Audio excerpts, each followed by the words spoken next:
Hi. This video is going to be quite difficult for me to make because I don't find talking about believing in God easy. First of all, I just want to apologize for how I'm looking right now. I have had such a bad day. It's just unreal. But I wanted to make this video that I'm hoping that it will bring me some comfort to talk about my experiences with God. And I know that a couple of people have said that they wanted to hear what I had experienced. Growing up, I was never religious. I never believed in God. I always it's awful, I know, but I always made fun of people for believing in God. My dad was brought up Catholic. My dad's side of the family is Irish Catholic, and it was hell for him, and he kept us away from religion and has always made fun of it as well. That's why I actually believe that my experiences are real. When I was 21, I was married, my first husband. He ended up having an accident. He fell 25 feet onto his head and shoulders right in front of me, resulting in brain damage. We're divorced now. This was a long time ago.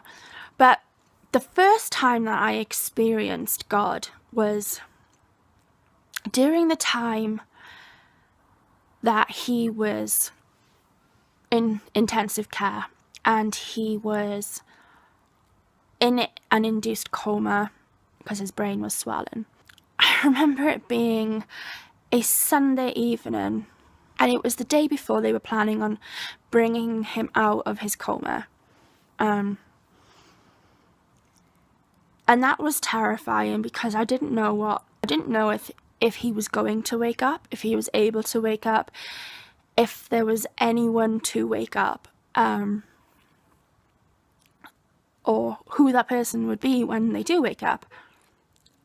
And I was terrified, so terrified, and I was crying, really crying. And all of a sudden I heard this voice, and I say this voice, it was my voice, but it wasn't me actively thinking the words. I can't describe it, but this voice appeared in my head and they said, "Don't worry, everything's going to be okay." After that, I felt this warm peace and love and calmness and hope, and I just knew everything was going to be okay.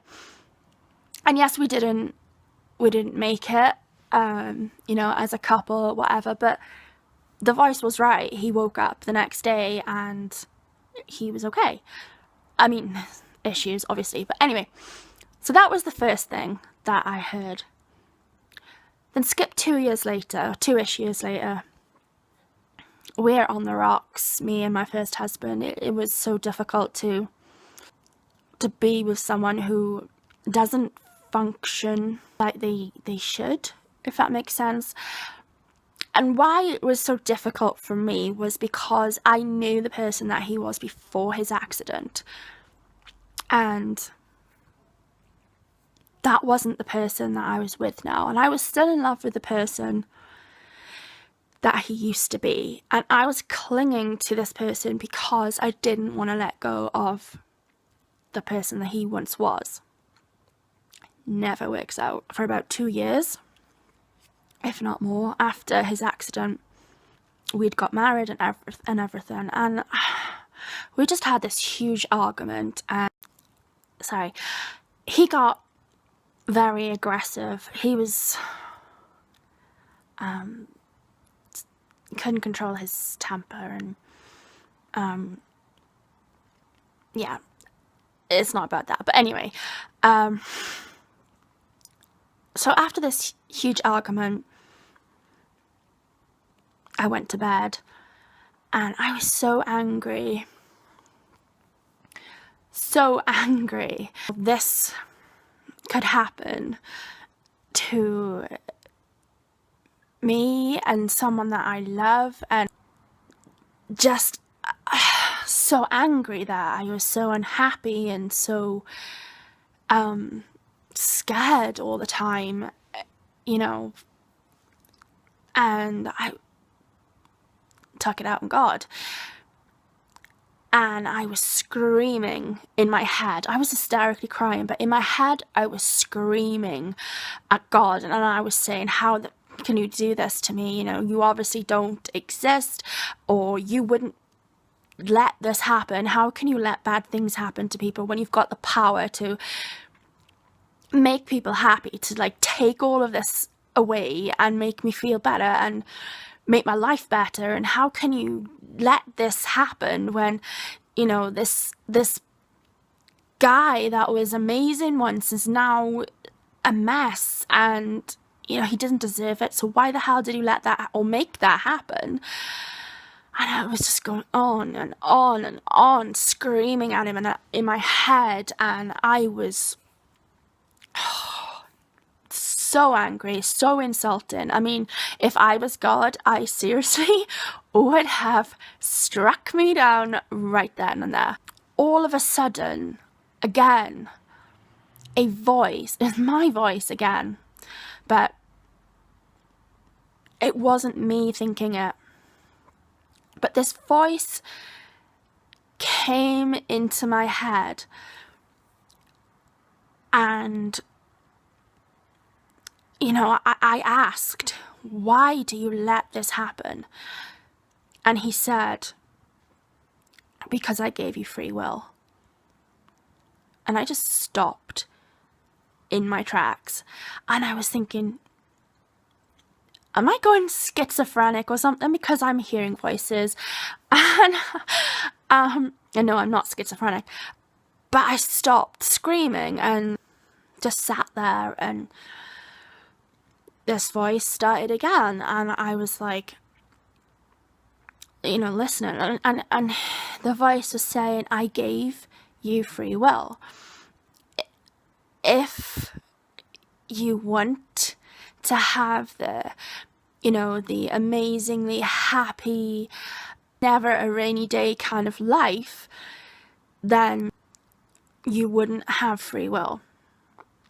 If I was to control, if, you know, basically he would have to control us, our thoughts, our movements, our lives, for us to be able to have, you know, we never have a bad day, and all these bad things happen.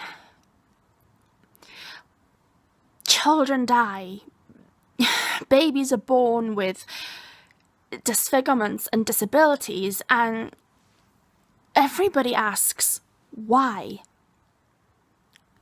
And the answer is because he has given us free will. He can't control, because to control our lives and what happens to us and to our lives is to take away our free will. So I kind of played along, I guess you could say, and I've always been confused about the Big Bang Theory, evolution versus the, you know, Adam and Eve thing. And that was the first thing that came to my mind was, well, how does this fit in? How can I believe in God if I don't believe in the Adam and Eve story?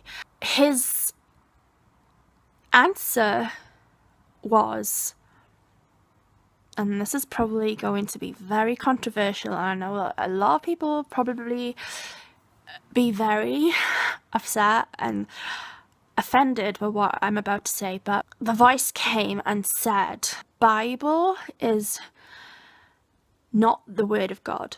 God didn't physically write it himself. He taught people. They interpreted his messages and they wrote about it.